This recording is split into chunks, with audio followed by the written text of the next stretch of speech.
بسم اللہ الرحمن الرحیم۔ آج کی ویڈیو میں جانیں گے جب روزے فرض ہوئے تو روزے میں دو دشواریاں تھیں، وہ کس طرح سے ختم ہوئیں۔ یہ جاننے کے لیے ویڈیو میں آخر تک ضرور بنے رہیں۔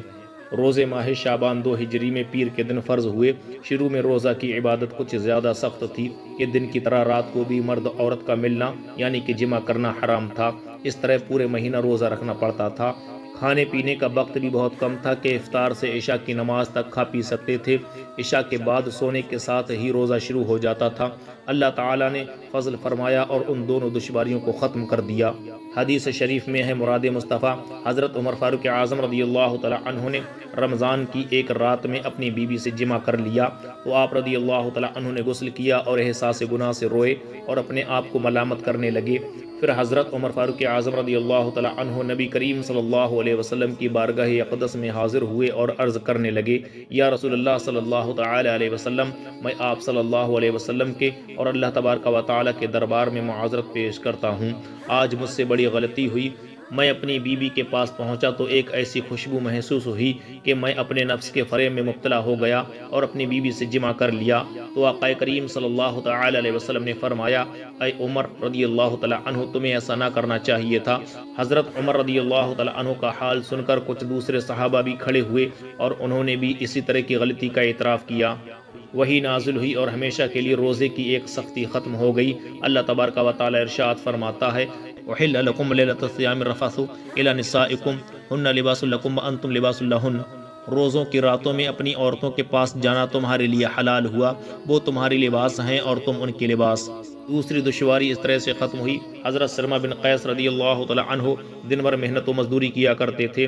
ایک رات افطار کے بعد بیوی سے کھانا مانگا، وہ کھانا پکانے میں مصروف تھیں۔ یہ تھکے ہارے کھانے کا انتظار کرتے کرتے سو گئے۔ بیوی نے بیدار کیا اور کھانا پیش کیا تو فرمایا، اب تو روزہ شروع ہو چکا ہے، یہ کھانا میں کیسے کھا سکتا ہوں؟ اسی حالت میں دوسرا روزہ رکھ لیا۔ صبح ہوئی تو محنت و مزدوری کے لیے چلے گئے۔ دوپہر تک تو کام کرتے رہے اور کمزوری بڑھتی گئی اور آخر کار بے ہوش ہو کر گر پڑے۔ حضرت سلمہ رضی اللہ تعالیٰ عنہ کی اس حالت پر اللہ تعالیٰ کو رحم آیا اور ان کے صدقے میں امت سے روزے کی یہ دوسری دشواری بھی ختم ہو گئی۔ وہی نازل ہوئی، سونے نہ سونے کی پابندی ختم کر دی گئی ہے، کھانے پینے کا وقت بڑھا کر صبح صادق تک کر دیا گیا۔ حضرت ابو ہریرہ رضی اللہ تعالیٰ عنہ راوی ہیں کہ ہمارے پیارے آقا صلی اللہ تعالیٰ علیہ وسلم نے فرمایا، اللہ تعالیٰ فرماتا ہے، الصوم لی وانا اجزی بہ، یعنی اللہ تبارک و تعالیٰ فرماتا ہے روزہ میرے لیے ہے اور روزہ کی جزا میں خود دوں گا۔ اور کچھ محدثین اکرام نے اس حدیث قدسی کو اس طرح بھی پڑھا ہے، الصوم لی وانا اجزی بہ، یعنی روزہ میرے لیے ہے اور روزہ کی جزا میں خود ہوں۔ اے ایمان والو، روزہ وہ عبادت ہے کہ روزہ دار بندہ اپنے خالق و مالک اللہ تعالیٰ کو پا لیتا ہے۔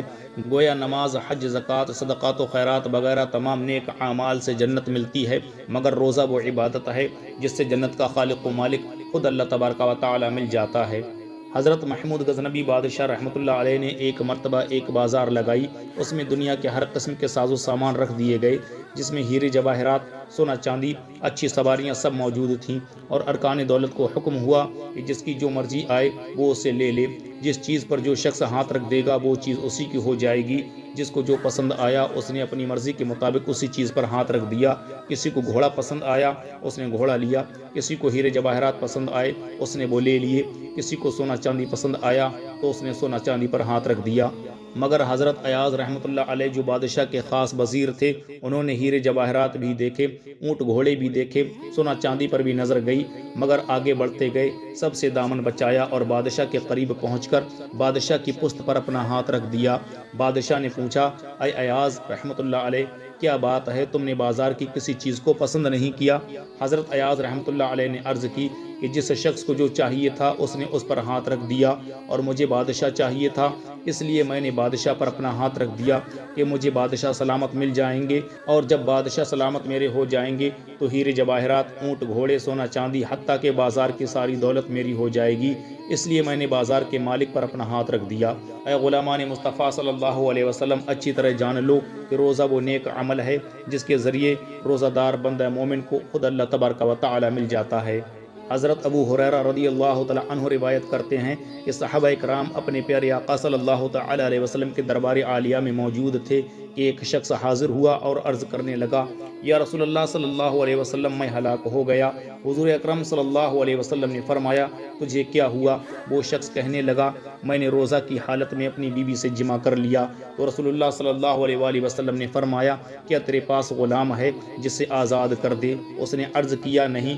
آپ صلی اللہ علیہ وسلم نے فرمایا، کیا تو 2 مہینے کے متواتر روزے رکھ سکتا ہے؟ عرض کرنے لگا، نہیں۔ آپ صلی اللہ علیہ وسلم نے فرمایا، کیا تو 60 غریبوں کو کھانا کھلا سکتا ہے؟ کہنے لگا، نہیں۔ آپ صلی اللہ علیہ وسلم نے فرمایا، اچھا جاؤ۔ اور حضور صلی اللہ علیہ وسلم ٹھہرے رہے۔ ہم سب صحابہ اسی طرح بیٹھے رہے تھے کہ نبی کریم صلی اللہ تعالی علیہ وسلم کی خدمت میں کھجوروں کا ایک ٹوکرا پیش کیا گیا۔ تو نبی کریم صلی اللہ علیہ وسلم نے فرمایا، وہ سوال کرنے والا کہاں ہے؟ اس نے عرض کیا، حضور میں حاضر ہوں۔ تو نبی کریم صلی اللہ علیہ وسلم نے فرمایا، یہ لو اور صدقہ کر دو۔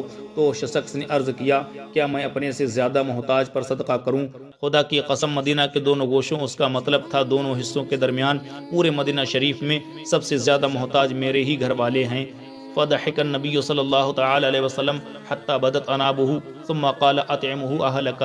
پس حضور اکرم صلی اللہ علیہ وسلم مسکرائے یہاں تک کہ آپ صلی اللہ علیہ وسلم کے مبارک دانت چمکنے لگے، پھر فرمایا، اپنے گھر والوں کو ہی کھلا دو۔ اے ایمان والو، اللہ تبارک و تعالی نے ہمارے پیارے آقا صلی اللہ تعالی علیہ وسلم کو محتاج نہیں بلکہ مختار بنایا ہے۔ کسی کے لیے ایک چیز حرام فرما دیں اور دوسرے کے لیے وہی چیز حلال فرما دیں، یہ شان صرف ہمارے پیارے آقا صلی اللہ تعالی علیہ وسلم کے لیے خاص ہے۔ سنو اور اپنے ایمان کو تازہ کر لو کہ ہمارے پیارے آقا صلی اللہ تعالی علیہ وسلم نے اس شخص کو خود کے کفارے کی کھجوروں کو کھانے کی اجازت دے دی۔ حالانکہ مسئلہ یہی ہے کہ کوئی شخص اپنی زکوٰۃ و کفارہ کی چیزوں کو یا واجب صدقہ اپنے استعمال میں نہیں لا سکتا، لیکن اس شخص کو خود کے کفارے کی کھجوریں کھانے کے لیے حلال فرمایا اور بتا دیا کہ اللہ تعالیٰ نے مجھے محتاج نہیں بلکہ مختار بنایا ہے، اور جس کے لیے جو حکم چاہوں صادر فرما دوں، اور میری ہی اداؤں اور میری مرضی کا نام شریعت ہے۔ اور اس شخص کے لیے کفارہ روزہ توڑنے کی سزا کو میں نے اللہ تعالیٰ کی عطا سے رحمت و نعمت بنا دیا۔ اعلیٰ حضرت یعقوب فرماتے ہیں، میں تو مالک ہی کہوں گا کہ ہو مالک کے حبیب، میں تو مالک ہی کہوں گا کہ ہو مالک کے حبیب، یعنی محبوب محب میں نہیں میرا تیرا، یعنی محبوب و محب میں نہیں میرا تیرا، وہ کیا جود و کرم ہے شہ بتہا تیرا، نہیں سنتا ہی نہیں مانگنے والا تیرا، نہیں سنتا ہی نہیں مانگنے والا تیرا۔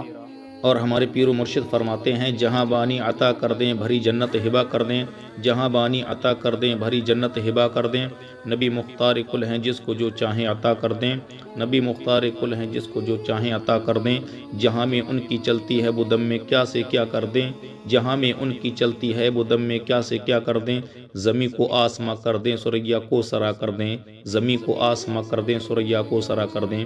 امید ہے ویڈیو اچھی لگی ہوگی، اگر ویڈیو اچھی لگی تو لائک کریں اور شیئر کریں۔ اسی طرح کی مزید ویڈیو پانے کے لیے چینل کو سبسکرائب کر لیں۔